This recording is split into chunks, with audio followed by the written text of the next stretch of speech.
کدرندو خار تا اتی راغلو نو دارانده تی گیر چاپیر شو دیش چغی کړي چې زمون خو د ډېرې مودې نه سودا وه چې د اتی به څنګه شي نو تاسو ته پته ده چې ړوند چې دی هغه شی په لاس ګوري ځکه د غریب سترګې خویي نه نو چې دا ړانده تې راتاو شوي دي د یو ړوند لاس یې خېټې سره لګېدلی د چا لاس یې خرطم سره لګېدلی د چا لاس یې لکۍ سره لګېدلی د چا لاس یې خپې سره لګېدلی مونږ دا خیال کړی دی چې قرآن دغې شي ته وایي چې دا مونږ څه کوو د دې داسې مثال دی لکه د ړندو خار ته اتی راغلی نو دا ړانده تې ګیر چاپیر شو دیش چغې کړي چې زمونږ خو د ډېرې مودې نه سودا وه چې د اتی به څنګه شي نو تاسو ته پته ده چې ړوند چې دی هغه شی په لاس ګوري ځکه د غریب سترګې خویي نه نو چې دا ړانده تې راتاو شوي دي د یو ړوند لاس یې خېټې سره لګېدلی د چا لاس یې خرطم سره لګېدلی د چا لاس یې لکۍ سره لګېدلی د چا لاس یې خپې سره لګېدلی چې اتي تې لرې کو نو سړی تې تپوس کوي چې اپیجي صاحب اتي دې ولیدو وی چې آو جي وی څنګه شی و وی داسې یو کلکه ډنډه غوندې وه د چا لاس چې خپې سره لګېدلی و هغه دا خیال کړی چې اتي جوړ دغه مولي ته وایي بل اپیس ته یې ووایي چې اپیجي صاحب تا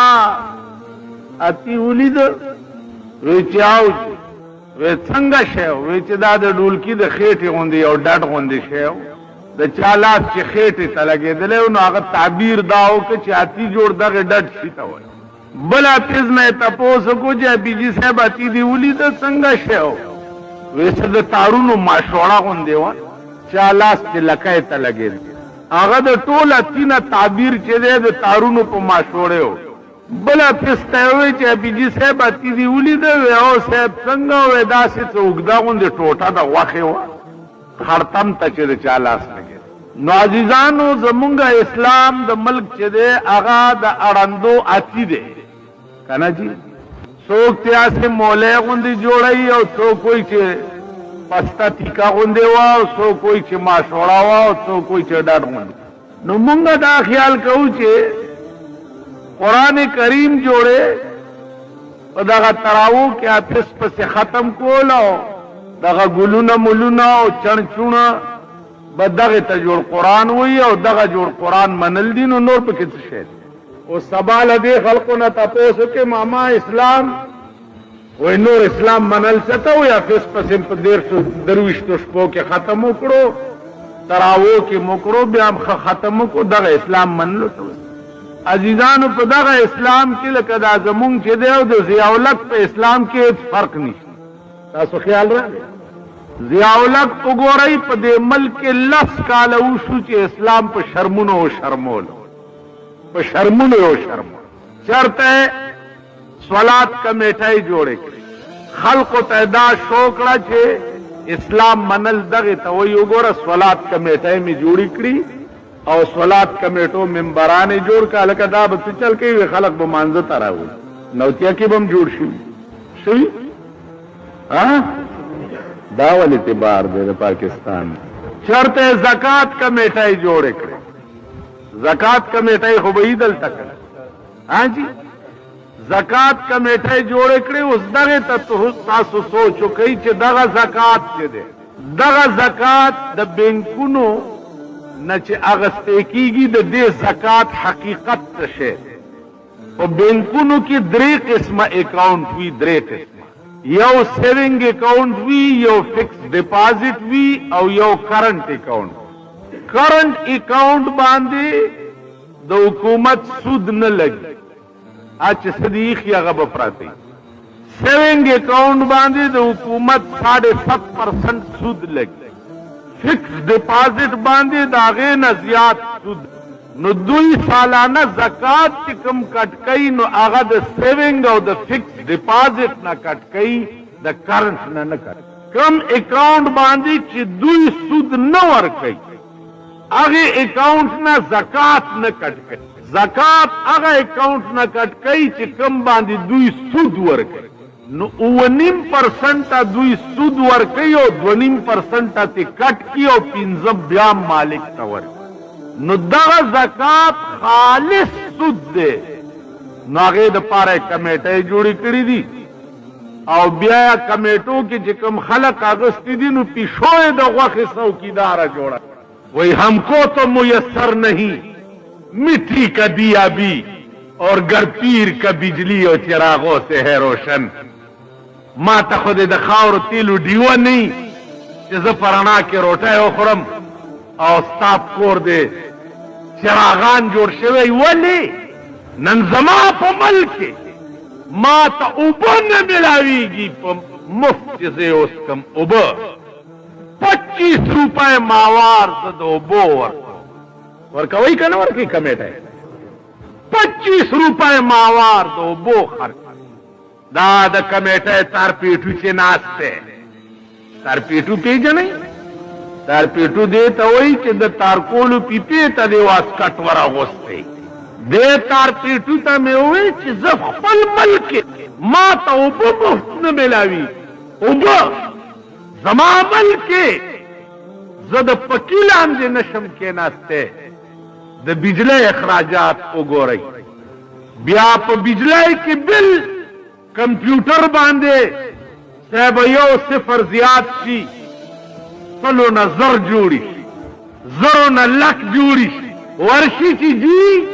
زیات راغله زه خود ټاټکی مزدور ما سره پیسې کم دي الته ورته ځه شيخه بل داخل کا بیا جګړه کوا وای در تک نه وي ډېر شکر رحمان بابا تا ډاکټر تا ورغی چې بیمار یم هغه نه بس کتلې دی چې تا ته نور بیماری نشته خو د عشق بیماری ده عشق نه توبه وباسه نو جوړ بش دی را روان شوی دی په تصور کې خپل محبوب ته وایي چې ستا په عشق طبیب وایي ما رحمان تا ستا په عشق طبیب وایي ما رحمان تا خبرداوی چې دی حال تر دا بتر چې دینم زیات مریض شي نو خبري ځکه چې تا عشق نه توبه نه وباسه تاسو چې دینه زیات شي نو خبري ستا په ملک زه د پکیلان د حق نه لرم چې لږ هوا تکې پسې دومره بیلونه راوړي زما عزیزانو عرض داو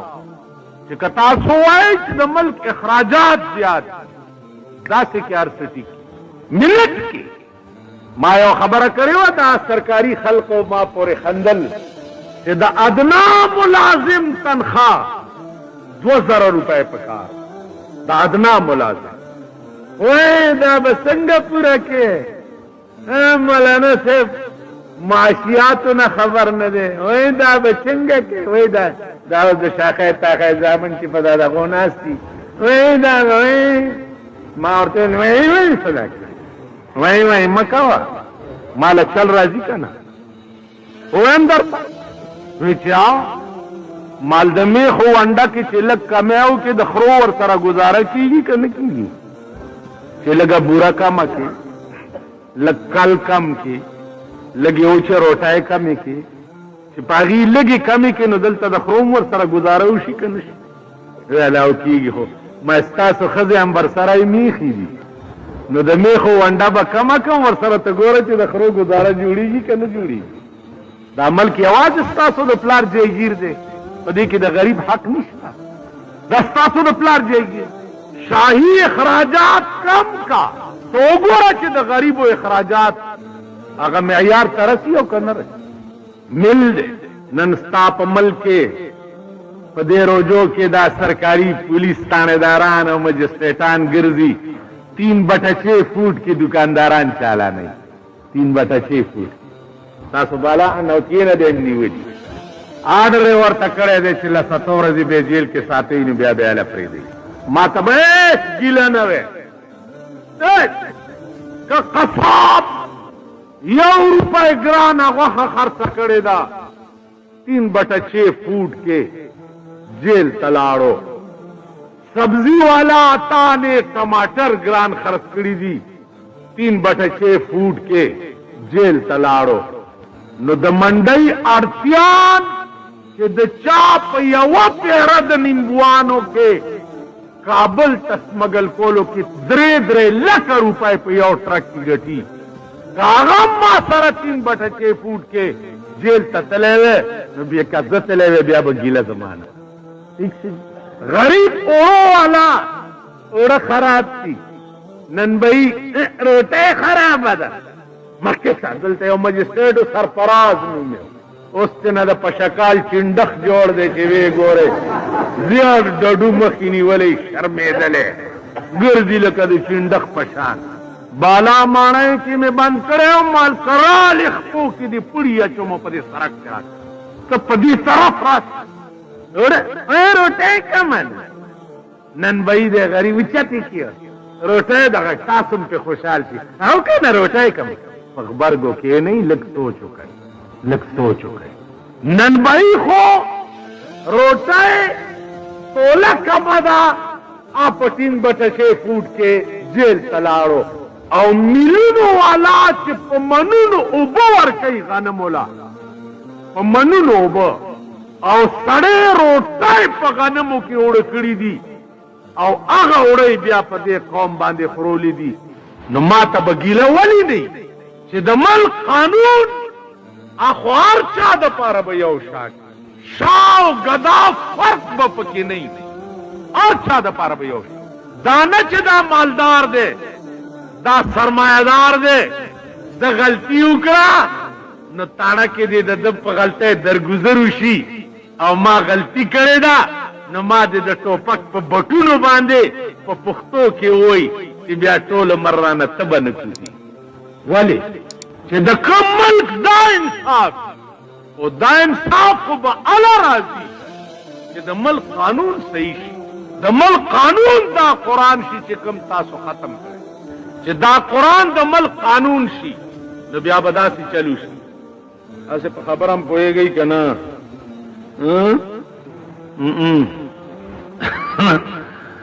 دیوال تا خبری دینو بیا بدا سی چلو شی حضرت عباس راغے دعوی اکڑا پا امیر المومنین عمر فاروق بان عدالت چی حضرت عمر زماد کور پرنالا غرزولے دا مجسٹریٹ سمن واسطولو پا امیر المومنین پسے کہ عدالت تا پیش امیر المومنین مطلب دے دے لکنن زیاولت زچ پا پیخور کی پا زیاولت دعویٰ کم نو دا پیخور مجسٹریٹ با زیاولت رو غاڑی عدالت تا رو بے غاڑی زیاولت خلوی سڑے دے ستا پا دے صدر کے پا یو بنگلے والا دعویٰ کا چی دجی زما دا کور پرنالا غرزولے دا ستا تاندار باغا رو غاڑی تانے تا او کپا غریب دے اکرا بیاد دی پولیس دا دا گورا خان لارو پتہ شکایتو کو تا خواروے و خان چی ورلی تانے تا شیخا دا خان در نولی تا جی ما کوئی تی جی بچیا اللہ دے دا تاندار نبیاسا اگر ورزراتے تاندار بھی جی منگو دیر غریبانیو مال خدای پی جندلی چی پچانو دال خوراکم سترگی رہو خدای پی جندلی خدای چی سکئی پا دیزمکا دیر خی کئی تا پوشی کنا چا سرا چی سزیاتے اوشی پکی زی پولیس ور سر زیاتے او کی نو عذاب دا پولیس پا شکل کے پا نازل مجسٹریٹ ور سر زیاتے او کی عذاب دا مجسٹریٹ پا شکل کے کچروں کے ور سر زیاتے او شی عذاب دا کچروں پا شکل کے دا مختلف رنگ کے عذابون دی اللہ پتا سو نازل دا عذابون با اللہ تل کی گی او لری کی گی با چہ دا ملک قانون قرآن او دا ملک عدل او انصاف آغا انتہا تا مجسٹریٹ سمن جاری کو پا امیر المومنین پسے چا عدالت تا پیش شا امیر المومنین را روان شو او عدالت ترا قاضی ناستے او امیر المومنین ولار دے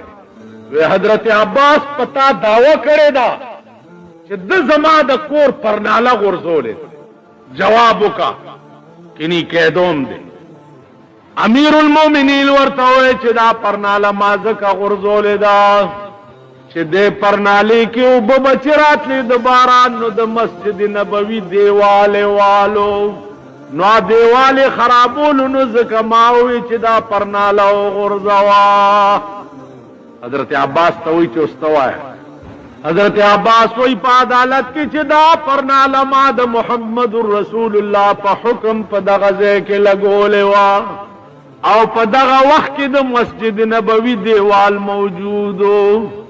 کده دیوال وجوه نو پیغمبر پکارو چې ویلی وی چې دلته ما لګاوه. کم شی چې پیغمبر لګولې وی عمر استا حق نشته چاته وغورځې.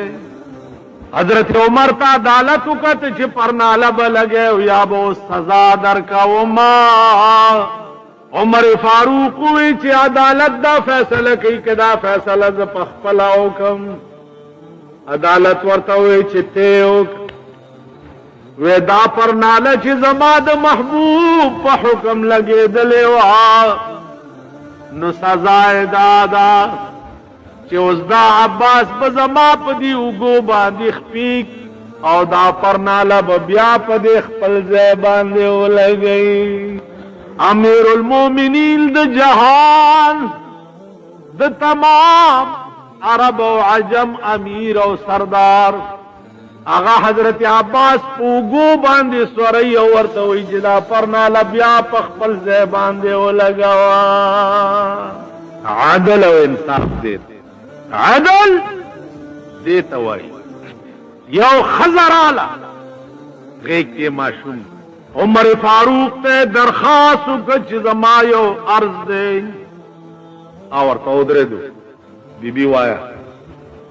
داسې ورته نن ته عرض له چې چاته ورشي چې زیاتی را سره وشو وایه په ایمان چې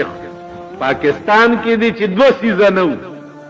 دولت او سره سترګه نو په وخت ځان له کوټې کنه چې ور کوزېږي ستا د اوسېدو ځای نشته. سره سترګه دې نه وه او دولت دې نه نو قبر ځان له په وخت لټوه. دا د غریبو د اوسېدو ملک نه دی. دا د بېکسو د اوسېدو ملک نه دی. دا د فریاد دا اورېدو والاو خلقو ملک. فریاد چاته ورته ودرېده. نن ستا د ملک لوی فریادګاه چې دي تاڼې دي ته د خدای خوار او غریبې تاڼې ته ورشه. مرزا صاحب مرزا صاحب جی ما سره چا زیاتی وکړه چوک فلانی خان را د خان متعلق رپورټ ته راغلی ونیسي هلکه والا غریب منډه وایي نه ځان ما نه ده کړی دي ونیسي راغلی صاحبه سایکل مې ورک دي چا پټ سایکل دې ورک سایکل بچیا ته خپله غلی کړې ونیسي والا منډه د کور جی غلا مې خر بچیا جامو ته دې ګوره څه درنه تېرې دي 2000 روپۍ کور ځانه ونیسي والا نه کړی دي وایي داسې دي که نه اوس مونږ به دا تی په غوږ کې ودیو ښځه راله او امیر المؤمنین ته وایي یو عرض دی او ورته پاسېده ودرېد وی وایه وایه اوبه کیسو مونږ له راشه زمونږ جوماتونو والاو خوارې سپېرۍ بار چولې خرڅې یا ممپلي خرڅې او جومات ته راغې استاد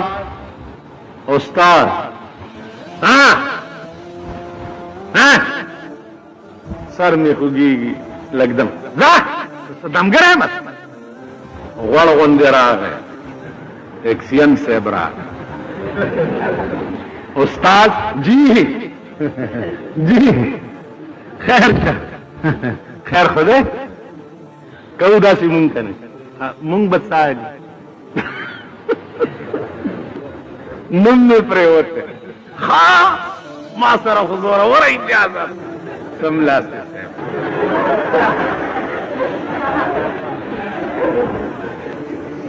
چې خوار وې او سپېره وې ته خو راشه ما ته وایې چې نوم مې پرېوتی چې مرداروم دی او چې غوړ وې غریب سړی جومات ته نه راځي مانځه پلیتا مردار جماعت تا نرا استاذ ناجوڑ ہے نرے رنز میں دے ستنے وام غوڑ دے یا استاذ جی منزل ہم نش جی ستاس رنگم ډیر خراب تے تاس تا ډیر تکلیف تے ډیر دغه غریب ہوئے اور آلے او مانا دے تپوسو کو چی جی الٹائی میں اوکر او دوینو الٹائی میں اوکر رو جماعتا کم نا رو جیل دیس چل جوڑ کر پلیتا مردارا وہی دس او غوڑوی اور آلے مولانا سے السلام علیکم پخیر آلے پخیر تاس خیئی جی تاس تخیر دے کور اہل بیت داغه کور والا اهل بیت او زمون کور والا خریش اهل بیت خدي معشومان ټول او جی خي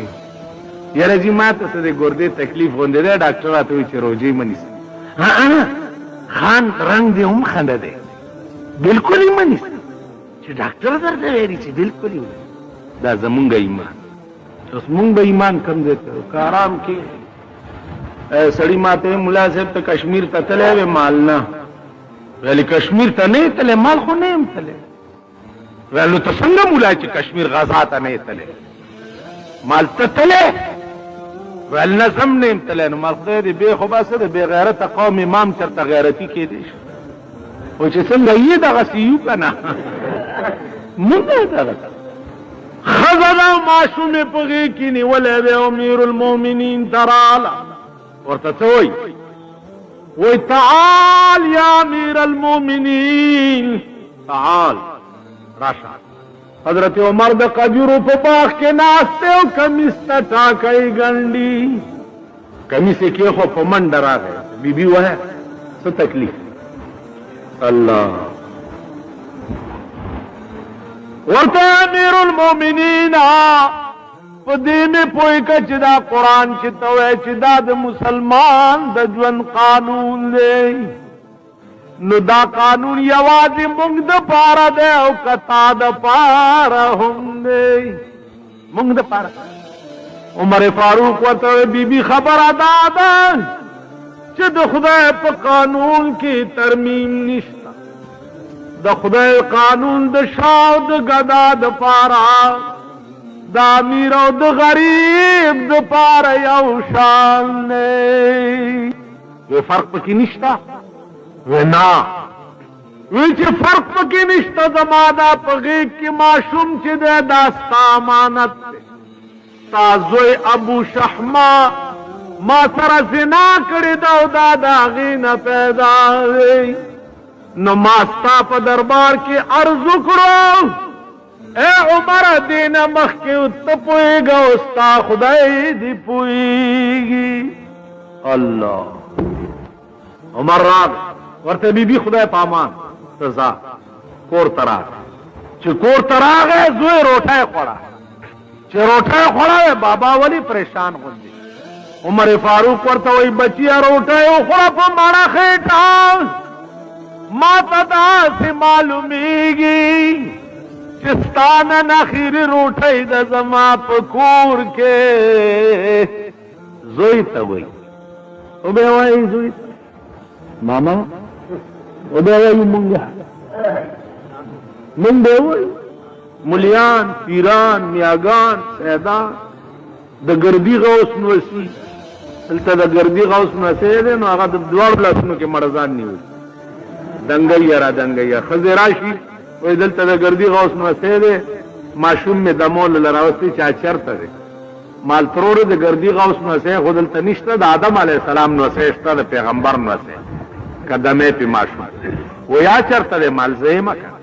ستا پا دے ملک پرنگ رنگ دا دیننا یو مخول دے دمگر ہے سماتا ہوا آیا کہ ستا دا ملک قانون قرآن دی نو پا دیوال بمانا سو کلی کی کہ مشہور نجومی کے کرش میں ہاتھ دکھا کر دل کی حالتیں پوچھے ڈاکٹر ایس ایم کاظمی ایم ایوب صابری تا ټول پنجاب او پېښور د نجومیانو د ایڈورټایزمنټ نه ډک. قانون ستا د ملک قرآن وي. قانون څه دی؟ من اتا کاهنا فصدقه بما یقول فقد کفر بما انزل علی محمد صلی الله علیه وسلم. پالګر ته څوک راغی او لاس یې ورته وښود او د هغه په خبره د یقین وکړو نو دی کافر شو په هغه قرآن چې کوم په رسول الله صلی الله علیه وسلم. پالګر ته راغی او لاس یې ورته وښود او تا وایي چې اسې ورته لاس خیم یقین پې نه کوم، اسې ګورم چې دی به څه وایي. د دې اسې لاس ښودونکي یو عبادت بم تر 40 ورځو پورې د خدای په در کې نه کوي. نن ستا د ملک اخبارات اشتهارات شایع کوي. اخبار بمانه د کفر اشتهار شایع کوي. یو نیسمو سر لاندې او خپې پاسې ځوړند کوي. ته وګوره چې بیا ټکو کې په دې نوچې په دې مین روډ باندې یو سړی ځوړند کم سرلاس او خپې پاس سر لاندې او خپې پاس او تاسو پې تېرېږي او دی برړانګې وایي د خره غوندې. هغه جرم ته به نږدې را تېر شئ، نږدې به راشئ. نو زما عزیزانو عرض داو چې امیر المؤمنین زوی ته وایي چې بچیا ما ته داسې معلومیږي چې ستا نن اخري روټۍ د زما په کور کې روټۍ وخوړه او را روانې کو لاس نیونی و بارې روي. ورته وایي چې تا پلانی ښځې سره زنا کړې ده؟ هغه وایي چې او پلاره کړې نه. ویلي منکر ولې نه شوې چې نه مې دا کړې؟ ویل یو مې زنا کړې ده هغه جرم مې کړی دی. دویم جرم د دروغ ولې وکړو؟ دروغ ولې وویل؟ را مخکې شه مسجد نبوي ته یې راوستو. دا مې دې پورې وی چې دا جومات یوازې د منځونو ځای نه دی، جومات د مسلمان قوم د هرې فیصلې ځای دی. په دې کې به هره فیصله کوي. جومات ته یې راوستو او جلاد یې راوغوښتو. ورته وایي چې او جلاده زما دې زوی زنا کړې ده او د اقبال جرم وکړو. قرآن ویلی دي الزانیة والزانی فاجلدوا كل واحد منهما 100 جلده. چې وعدې نه کړی او سړی او ښځه زنا وکړي نو 100 دورې ووهئ. نو زما دا زوی غیر شادي شده دی، ما پې د قرآن د حکم مطابق د 100 دورو حکم وکړو. اے جلاده کتا پزړه کې مراوسته چې دا د عمر امیر المؤمنین زوی دی، لږ به پرورو وهم نو په قیامت کې ته پوهېږه او ستا خدای دې پوهېږي. وحی به او سم به وایي، اوبه کې څه سم به وایي. دورې وهل شروع شو. د مدینې منورې لوی لوی سرداران راله عمر ته یې جرګه وکړه چې ستا دا زوی قرآن ډېر مزیدار ولیده، د سزا مونږ له راکه خو ده ته یې مه ورکوه. عمر را پاڅېد او تقریر یې وکړ. ورته یې ویې او قومه واورئ زما د خدای قانون دا دی. دې قرآن کې ولا تزر وازرة وزر اخرى. زما د خدای قانون دا دی چې ګناه چې چا کړي وي نو بلا به هماغه ته په سر وي. قانون دا نه دی چې ګناه یو کړي وي او سزا یې بل له ورکړی شي. دا قانون نه دی. ګناه ده کړې ده هم دی به سزا بکتاوئ. اتیا دورې چې د عمر زوی لګاو شو پلار یې ورته ولاړ دی. نو زوی آواز وکړو پلار ته چې بابا جانه ډېر تږی شوم لږې اوبه راکړه. عمر ورته وی بچیه ستا د هر وای سره زما د زړه نه وینې جدا کی، خو څه وکړم؟ یو طرف ته د خدای حکم دی او بل طرف ته د زوی مینه ده. اے بچیه د الله د حکم په مخ کې دې ستا غوندې لکونه زامن قربان شي. اتیا دورې ولګېدې 100 پاتې دي که 100 نورې ولګېدې او ژوندی پاتې شوې. اوبه به وڅکې او که مړ شوې نو ستا اوبه به په حوض کوثر د محمد رسول الله د لاسئ. 100مه دوره چې څه وخت کې ولګېدو نو ابو شحمه راوغورځېد. عمر فاروق اعلان وکړو ټولو خلقو ته چې ځئ تاسو اوس لاړ شئ. پدې مې گواه کړی چې سبا د قیامت په ورځ خدای ته ووایي چې اے پروردګار عمر ستا په قرآن داسې عمل کولو چې په خپل کور راغله نو ام صرفه ونه کړه. زوی ته ودرېد ورته ویل بچیا که مړ شوې نو د مرګ نه وروسته به ستا ملاقات وشي د جناب محمد رسول الله سره. نو دا د درو ټولې تغمې او موړې ورته وښایه، زما سلام ورته ووایه او دا ورته ووایه چې یا رسول الله عمر وی چې تا نه وروسته ما په هغه قانون داسې ایمان ساتلی دی چې خپل زامن مې پې باندې قربان کړه. ایمان دې ته وایي، ایمان په امارت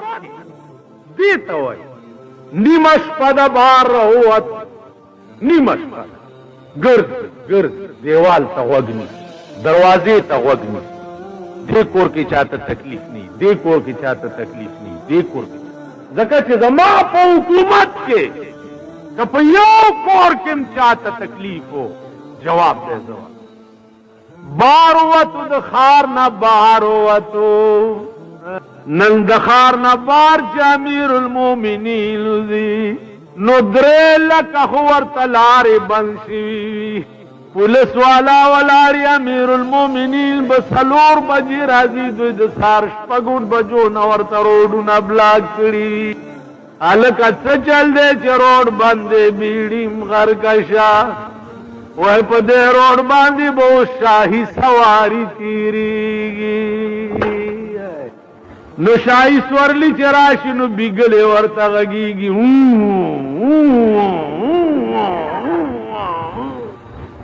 دا د انګریزانو پرکټي دي که دا بیګلې خو د انګریز رسم دا چې اسلام راغی او پاکستان جوړ شو د انګریز رسم تر اوسه کوي. یوازې نیمه شپه ده او یوازې د ښار نه بار ووت. څه ګوري چې یو سړی ناست دی د جونګړې په خوا کې او جاړي جاړي او ډېر جاړي. عمر فاروق ورته وی بچیه ولې جاړې؟ سړي ورته داسې وکتې ځکه که لار لنډه وسه د غریبانو په زخمونو مالګې دوړوې. پوښتنې څه لکې خو زه لار وه. عمر فاروق ورته وی چې جاړې ولې کېدی شي چې تا ته داسې تکلیف وي چې زه رفع کولی شمه. اوس سړي ته دا څه پته ده چې د امیر المؤمنین دی. مسافر ورته وایي چې په دې جونګړه کې مې دننه ښځه ده او هغه بیماره ده او هغې ته درد زی لګېدلی دی، بچی ته ادا کېږي. په دغه ټایم کې زه ورنږدې کېدی نه شم او بله ښځه شته دی نه. غریب ما او د خدای غریب ما او د خدای نه هر ما، نه مې د ډاکټرې وشته او نه مې د داینې وشته، نه را سره څوک راځي چې په دغه وخت کې مې د دې ښځې خدمت وکړي. نو جاړم ځکه چې هسې نه چې چېرته مړه نه شي. حضرت عمر وی ستا ښځې ته د خدمتګارې ضرورت دی ویلی. وی یو منټ په یو منډه کور سره او خپله ښځه یې راپاسه، ښځه یې راپاسه. څه چل دی؟ ویله بیبي زر کوه، په خدای قسم چې الله پاک د جنت دروازې درته کولاو کړي دي. د داسې لوی خدمت موقع درته په لاس دروستې ده چې شاید چې په ژوند کې داسې موقع درته بیا پیدا نشي. د یو غریب ښځه ده بچی پیدا کېږي، که دې وخت کې څه ضروري د ښځو څه څیزونه میزونه یې هم ځان سره راوړ. حضرت عمر بی بی قجوری او ستوان راواغست او عمر مخی او خزای ورپسی او پدی میارو کی منڈی ہوئی. تو ہو پنی مشپا کے زما کور تراش او بجلی گر ملا تٹالائے ہوا او تدی یہ سوک یاد نئی یاد ماشکی وی یا دې مزدور وي یا دې پکوړو والا وي یا دې په چابړي کې ممپلو خرڅولو والا وي او دروازه وټکاو بجلیګر مولا راووتو ولا لکه او ممپلو والا ورته چې ښځه مې بیماره ده بچی کېږي که د خپل کور والا رګ راولېږي او به کوم ځه وای جانو بزرګانو شیخانو ملایانو جماعت وی د عبادت ځای دی وی کوي لوی ولی او بزرگ ته ورشه خلوت خانه ورته وټه جی ښځه مې بیماره ده که لږه کور والا رو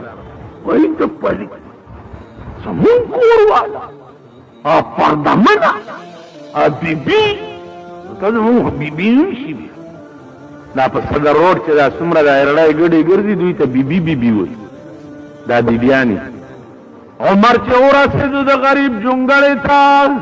بیبي چې دننه کوله نو لاس نه ونیوه ورته وی او بیبي ستا دې د خدای په ذات قسم وي چې د دې غریب د ښځې داسې خدمت وکړه لکه چې د خپله خور او یا دې مور وي بیبي دننه لاړه عمرم بار په ځمکه هغه مسافر سره کېناست ډېر ساعت تېر چې وخت تیر شو نو بیبي دننه د عمر فاروق آواز چې یا امیر المؤمنین مبارک شه وراره دې پیدا شو مبارک شه وراره دې پیدا بار چې کوم غریب سړی ناست هغه پرېږدېدو چې دا امیر المؤمنین دی ښځه هم دننه په لړزان شوه چې بار امیر المؤمنین ما ته راغلی او دا د امیر المؤمنین ښځې زما دومره خدمت وکړو ښځې او خاوند باندې لړزاول د ښځې ایمان ته وګوره چې د مزدور بچي ته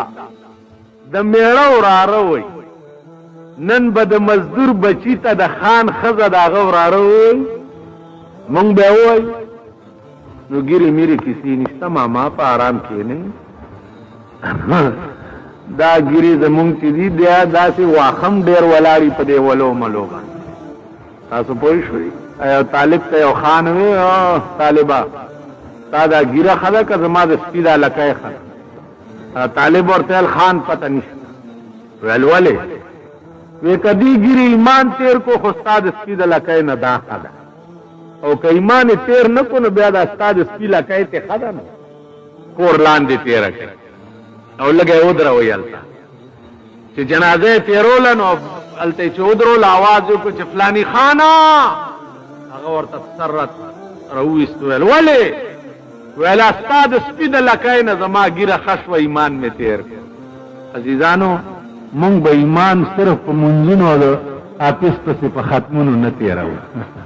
ایمان به په دې عمل تېروئ په دې د ښځې ضرورت شو ښځه پیش کړي د لور ضرورت شو لور پیش کړي د زوی ضرورت شو زوی پیش کړي او د ځان ضرورت شو ایمان به په دې خبرو کې عمر فاروق هغه مزدور رپیږي لګیا دی نو عمر ورته وایي چې بجا اتنا بھی خدمت آپ کا سر لا نہ سکتا تھا بجا اتنا بھی خدمت آپ کا سر لا نہ سکتا تھا غلامی کی سنت شاہ امم سے پا نہ سکتا تھا وہ مسافران که زه د غریبو خدمتګار نه وی زه د غریبو همدرد او په نیمه شپه مې ښځه د غریبو خدمت له نه وی راوستی نو نن به زما نامه د محمد رسول الله د غلامانو په لیست کې لیکلی دا نن چې زه عمر ما او په دنیا کې مې لویه سلسله ده په خدای قسم چې لوی کړی خدای زه کیم چې ځان خاورې ګڼم دا عمر دا ایمان د چا چا ایمان به درته زه د نفس عثمان ذی النورین یو سړی بس دا خبره اوري نو بس یو سړی وله رالی وی رسول الله را لېږلی یم یو من شات مې پکې ویل کېنه قافله را روانه تازه قافله د 200 اوښانو راله ساروان ته وایي حضرت عثمان چې دې سړي له یو من شات ورکه ساروان ورته وی چې عثمان دله چې ملشات ورکم د اوښ بار بار یو انډه سپک او بل درون په اوښ به بار نه ټینګي. حضرت عثمان ورته وی چې منشات بدله خامخا ورکې او که بار نه ټینګېږي معامله دا شوه نو ټول بار وله ورک، ټول بار ورک. ساروان ورته وی چې عثمان د اوښ بار به دا سړی وړي څنګه؟ وی چې وړی نشي نو اوښم وله ورکه، اوښم ورک. ساروان ورته وی چې دا اوښ چې دا مخکې روان دی او ما دله ورکو د ده نه رستو دا 200 اوښان د نه بغیره ډوزي نه. دا اوښ مقدمة الجیش غوندې دی، دا 200 ټول ده پسې ځي کیني دا ډوزي نه. حضرت عثمان وی دا اوښ او دا بار خو مې دله ورکړی دی چې دا نور اوښان د دې اوښ نه بغیر نه ځي، نو دا د 200 اوښانو ټولو قافله دله ورکه. ساروان زر پړی واغست غلی ورک. عثمان ورته وی تلوار ولې کې؟ وی عثمانه ویریدم په زړه کې چې هسې نه چې اوس ته راته ووایې چې تم ورسره ځه. ولې که ته ورسره لاړ شې نو بده ده؟ ورته وی عثمانه تا دپاره خو به ما غوندې مریونه ډېر پیدا شي، خو ما دپاره به تا غوندې آقا بل پیدا نه شي. سخاوت دې کوي، سخا دې پکوړو په دکان ولاړې د روژه ماتي ټیم دی، یو غریب راغ هلکه 1 روپۍ پکوړې مالم واله هلکه ورکې وطن ودلم یو روټۍ هم ورسره خدای دې دې خو باسه. تاسو به داسې وایي که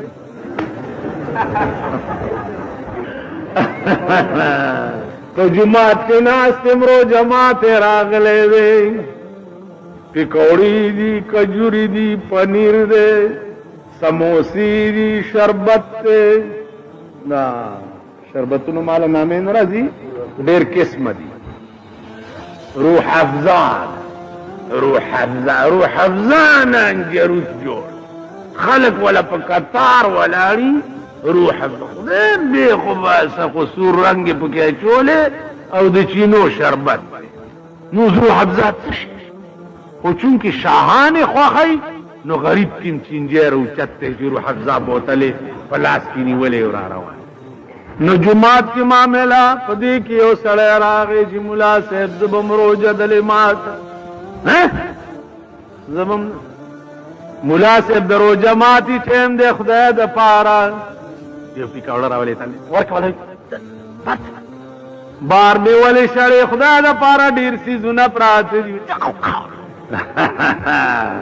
که نه دروغ ویم په ایمان یې ووایي، دروغ ویم. مونږ په رامداس کې یو مولانا پچۍ ډکې د وظیفو پرتې وي، یو مومند راغی ویل ملا صاحب وږی یما وږی یما معاف کا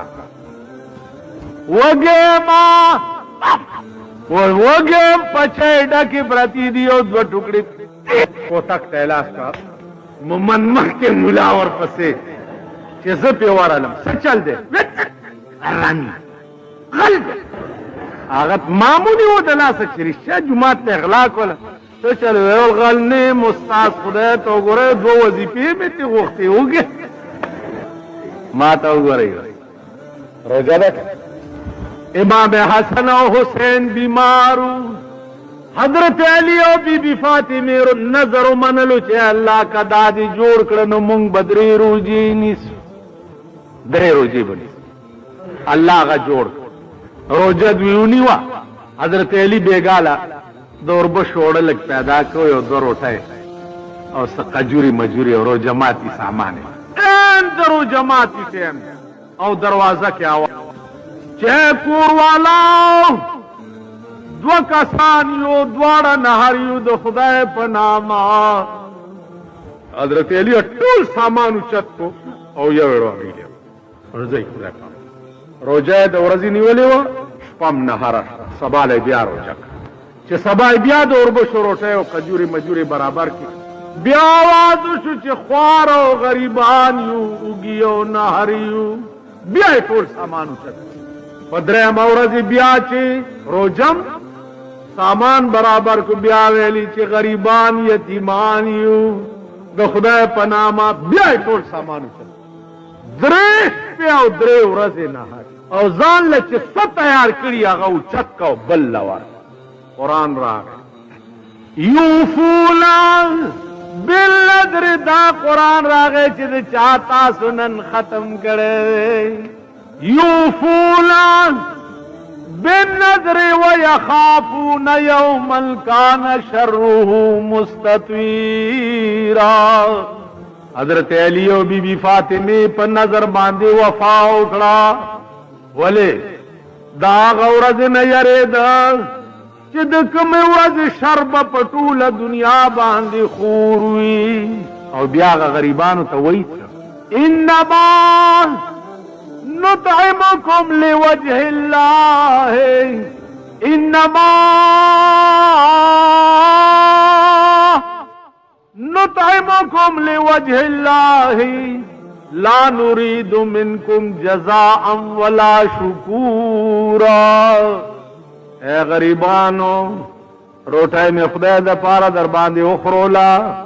په خدای می دې قسم نه بدل غواړم او نه می چې شکریا ادا کړي بدل به هم نه راکوي او شکریا به هم نه ادا کوي ځکه ما ارث چې کړی دي خدای د پاره تمازي ځان په دې روزه کې خشه خوري پښمنه دا فکرم درغله ما سره گاوند کې اوګه اوسېږي نهر دی یتیم دی هغه د پښمنۍ څخه خوري درغله دې فکر